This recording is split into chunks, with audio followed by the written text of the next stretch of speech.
Buckle up, friends, and welcome to the Thriving Alcohol-Free Podcast. I'm your host, Deb, otherwise known as Mocktail Mom, a retired wine drinker that finally got sick and tired of spinning on life's broken record called Detox to Retox. Let this podcast be an encouragement to you if alcohol is maybe a form of self-care for you, where you find yourself dragging through the day waiting to pour another glass. I am excited to share with you the fun of discovering new things to drink when you aren't drinking and the joy of waking up each day without a hangover. It is an honor to serve as your sober fun guide, so sit back and relax or keep doing whatever it is you're doing. This show is produced for you with love from the great state of Kentucky. Thanks so much for being here and big time cheers. Okay, hey friends, welcome back to Thriving Alcohol Free.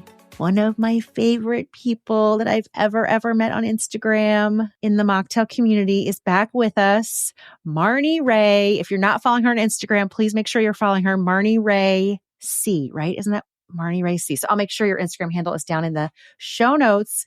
But Marnie is here to celebrate with me the launch. What do you call it? The book drop, the book writing publication? The book launch. Did I land on the right word? The book launch of The Happiest Hour. She's going to make a mocktail with me, and we're going to do a catch up because you were on the podcast eons ago, episode 11. Mm-hmm. Early on. Like we connected really early at the beginning of the podcast. So I'm so happy to be able to kind of check in with you. How are you doing? So I want to get into all of that and what you have going on. Because first of all, you're just such a special friend. Oh, I can't wait to chat today. I miss you. I love you so much. I am so grateful for your friendship. And we actually Marco Polo. I don't know if anybody else is a Marco Polo people, but poor Marnie, every once in a while I'll start talking in my car and I just don't stop. You get to drive with me sometimes places. I love it. Am I right? And you'll be like, why is she telling me these things? I have no idea what she's telling me right now. I start rambling. I get on that Marco Polo and it's just like a confessional booth. Right? It's a highlight of my day when I get a Marco from you. It's like a crazy day. Okay, so here we are. We're both out of our robes and we're recording. This is a miracle for us, right? Some mornings we're both just still in our robes. Okay, we're going to make a drink actually from the chapter of the book is called Just Getting Started, which I think is so funny actually because when you and I connected, it was over on Instagram and it was because of video about Don Lemon and me basically telling him we're just getting started. So we're not done yet over here. We're not past our prime. So the drink we're going to make today is called Conquering the Dark Days because life can bring us many dark days. Yep. We both have and having them. Yes. Yes. So this is like a take. What is it? It's a dark and stormy, which I'd never had before. Were you a cocktail drinker? Being sober for over 20 years, I feel like there's a lot of drinks that I missed out on, which is fine. But yeah, there's a lot that I never got to try. That's fine. Well, now we can try it non-alcoholic. Yes. And you've been sober over 20 years, right? Over 22 years, something like that. Amazing. And how everything has changed since then, right? So much has changed. Even so much has changed in the last, 6 or 7 years. I feel like even just since you and I talked, on the podcast, it's like there's so many more sober curious programs. Sobriety has become even more glamorized, which is wonderful, right? I know. It's amazing. I just never, when I started talking about mocktails in 2018, obviously it was a dream that sobriety and non-alcoholic drinks would be as popular as they are now. But honestly, I was not sure it would ever get there. So that's really not that long ago. 6 years ago? So much has happened. And I don't think I mentioned that you are the founder of National Mocktail Week. So if I did not mention that, Marnie Rae is the founder of National Mocktail Week. That is so cool. Woohoo! That's how we connected. That is how we connected. Yeah, because my husband and I, it was some national something day. And I was like, do we have a National Mocktail Day? Is there a National Mocktail Day? And I looked it up and sure enough, there was a whole National Mocktail Week. So I thank you that you made it a week, not just a day. How did you decide on doing it as a week? Yeah. I thought there was just so much to celebrate. And I kind of, at the time, I felt like, I had big plans because there were so many opportunities to do a lot of fun things with it. But things changed and we did celebrate National Mocktail Week for a couple of years and then I moved on to other things. But we're here today and now everybody else gets to celebrate National Mocktail Week and that makes me so happy. I love looking at the hashtag on Instagram when it's during the week, I can just see all these people that are posting and celebrating. And it's so amazing. It is so amazing. And the Mocktail Summit that I host last year was the first year that I did it. And I did it during National Mocktail Week. And it was, I really wanted to honor you and what you have done to make such an impact in this space. Sorry, I'm getting emotional, but just, I think about years ago that you did that, and what to see it now, how this space is exploding. So your impact will make a difference forever. You have a legacy in the mocktail space. Thank you for saying that. I mean it. So, okay, now that we're crying, let's make a drink. Let's make a drink, girl. You want to make a drink? I have my table up a little bit higher. I don't know if I even need to have it up higher, but okay, we're gonna. I have a glass. I already got some ice in my glass. I'm gonna use a highball glass, but you can use anything you want, and it's gonna be about 2 ounces of. I'm gonna use Caleño. Is that different from the? Oh, that's a new one. Mm-hmm. This is so nice. Good. It's a rum alternative. I got the Ritual, which I'm going to be honest, I have never tried. Oh, good. We've tried the Ritual gin, and when I open it up and I can smell it, it's like I'm smelling rum. Yeah, it's shocking. Well, I mean, it's like it's surprising you, Marnie? A little bit. Like, whoa, like is this really zero proof? Because it is. It smells just like rum, huh? Yes, we're going to put in about 2 ounces. It's really yummy. Okay, right in your little glass. Okay, there we go. We're doing 2 ounces of rum. We're going to do about half an ounce of lime juice. I would say about, because you can add, if you love lime, you can add more lime. Oh, good. You got your squeezer. Look at your pretty squeezer there. I do. That's a nice squeezer. Isn't that the same as yours? No, this is like the cheap one. What do you have there? Is it like Williams Sonoma? What is that? I have no idea. It's, Chefin.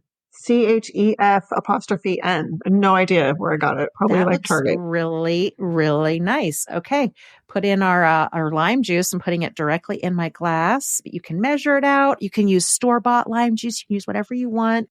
Then we're just going to top it with ginger ale. This is such an easy drink to make. My favorite kind of drinks, the easy ones that taste delicious. That's right. You can use a zero sugar. Betty Buzz. What kind of ginger beer did you get? I have Q mixers. You've got the Betty Buzz. Very nice. Yeah. Betty Buzz. I've never had it. This is all new to me.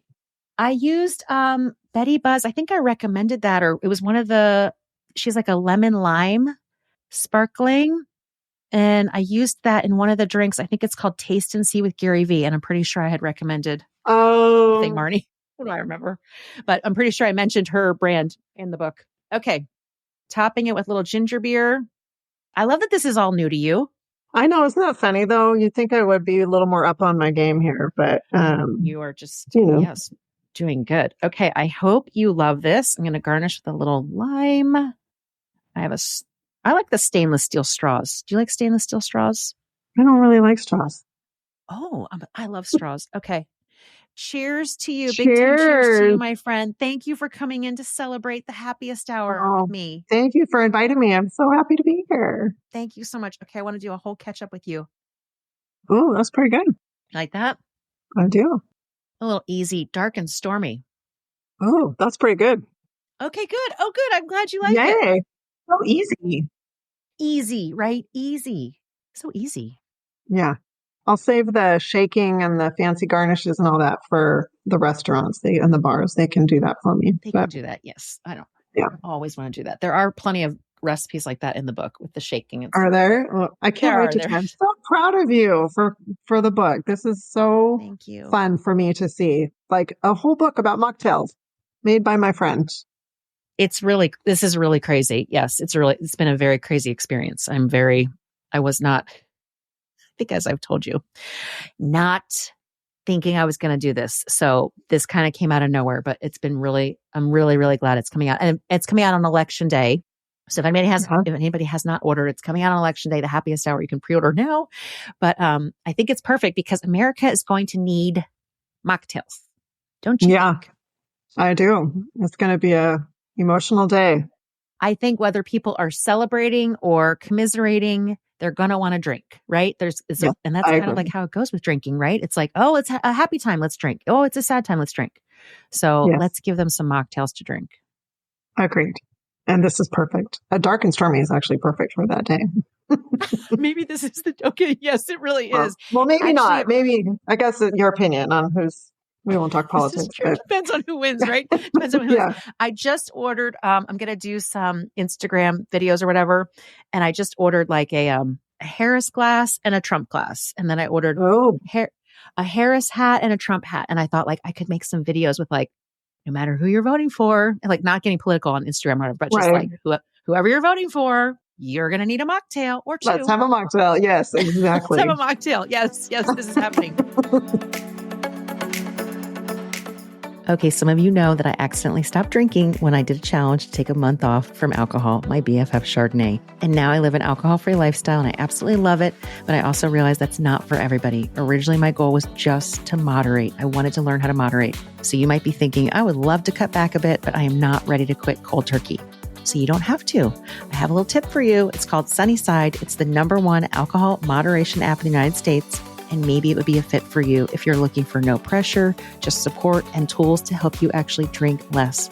With Sunnyside, you set your own pace, track your drinks, and connect with a community of people who get it. You pick a plan that fits your goals. And the best part, 96% of people who use Sunnyside drink less after just 90 days. That's huge. So if you're ready to cut back your drinking without feeling overwhelmed, maybe give Sunnyside a shot.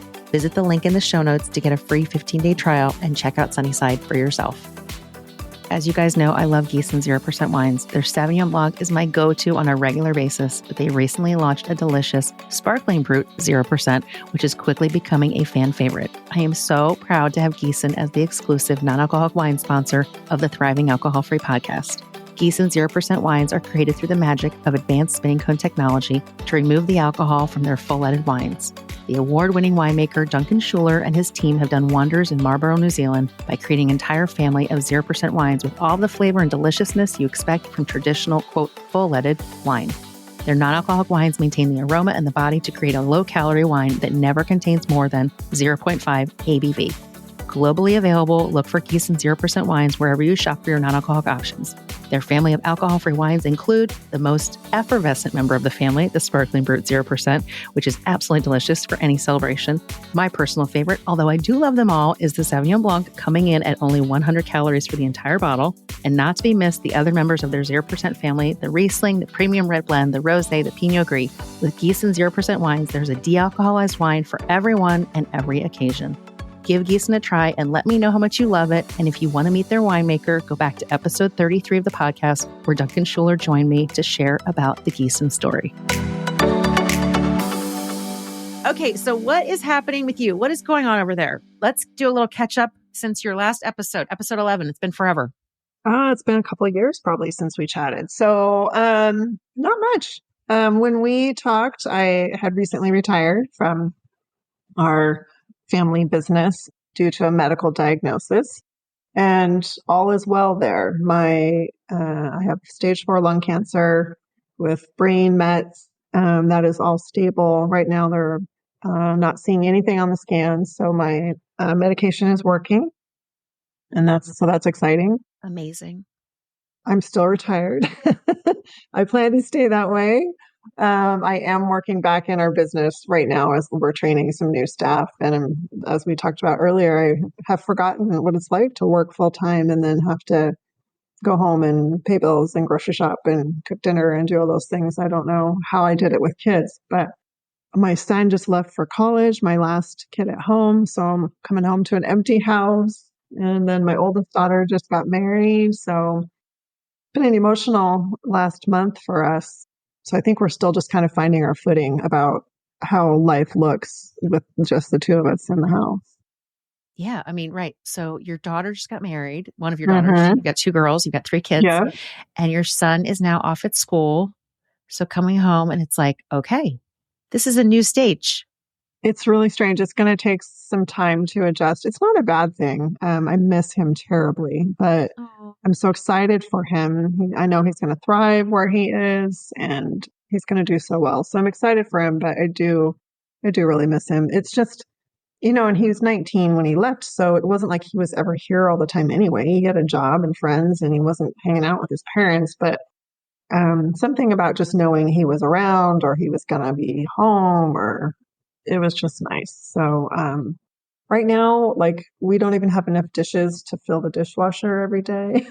Okay. All right, yeah, let's talk about challenges of an empty nester. Okay, so yes, you're not running the dishwasher every day, right? You're not finding all his cups probably up in his room and all over the No, house, right? and laundry, I was doing laundry every day, which is fine. But now it's like I don't really even have enough to do a load every day. And the garbage is cut in half. I mean, it's just really weird things that you didn't even really think about.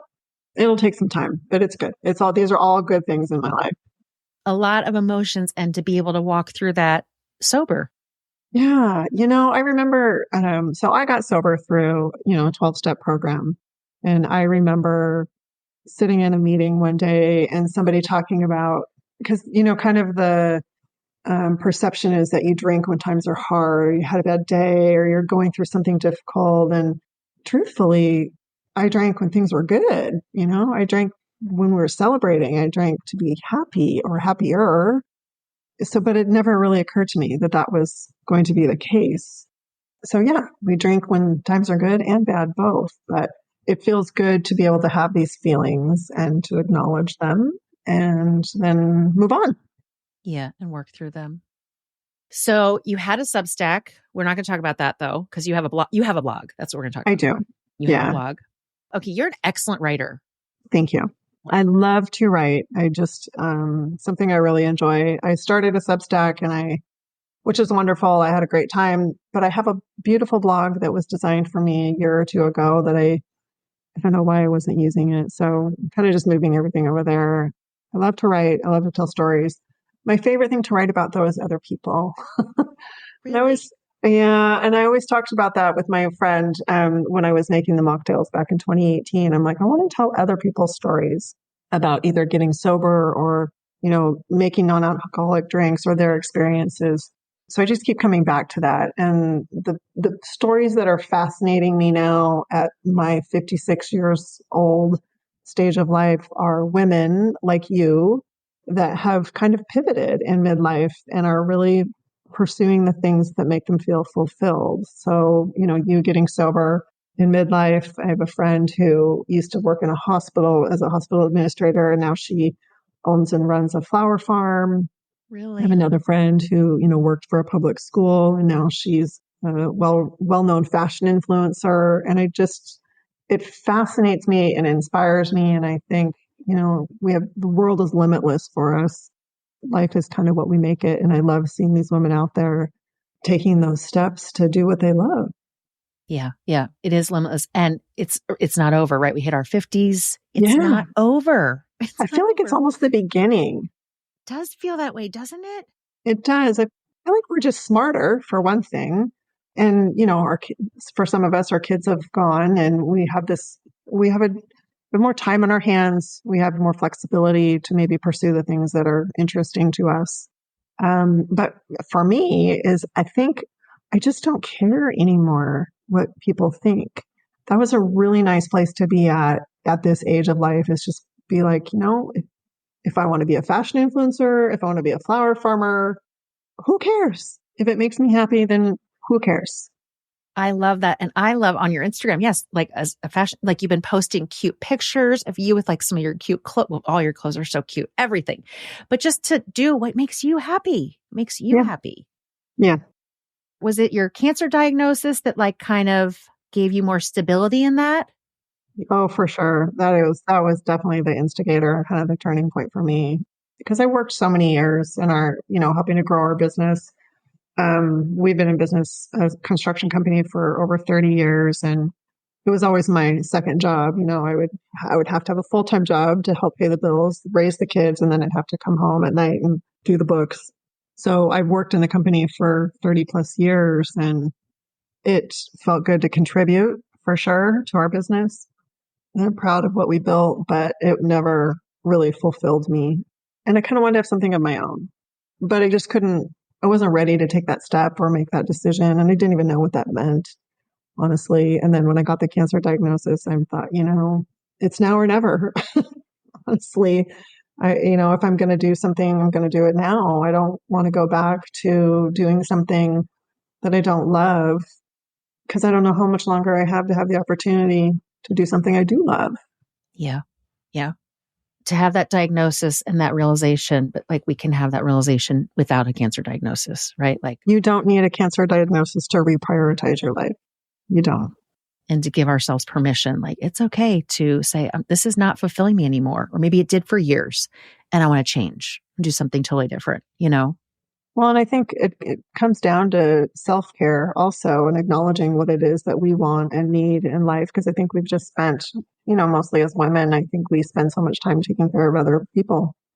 And so to be able to take care of yourself physically, mentally, emotionally, is sometimes a new thing. I know, I always talked about self-care for years and I don't even know that I was doing that good of a job at it, What do you do now for self-care?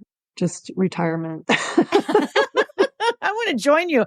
That would give me joy. I think it's a little bit of a mind game, I tell you, because I've spent 30 plus years doing the hustle and grind. And so to not have that is a little bit, it makes me uneasy sometimes. Like if I don't have plans for today, like I feel kind of lazy and I need to start changing my attitude about that. And everything I do doesn't have to be for money. I'm not trying to earn a living. I'm not trying to pay my bills. So being able to do something just for fun, that's a whole new concept for me.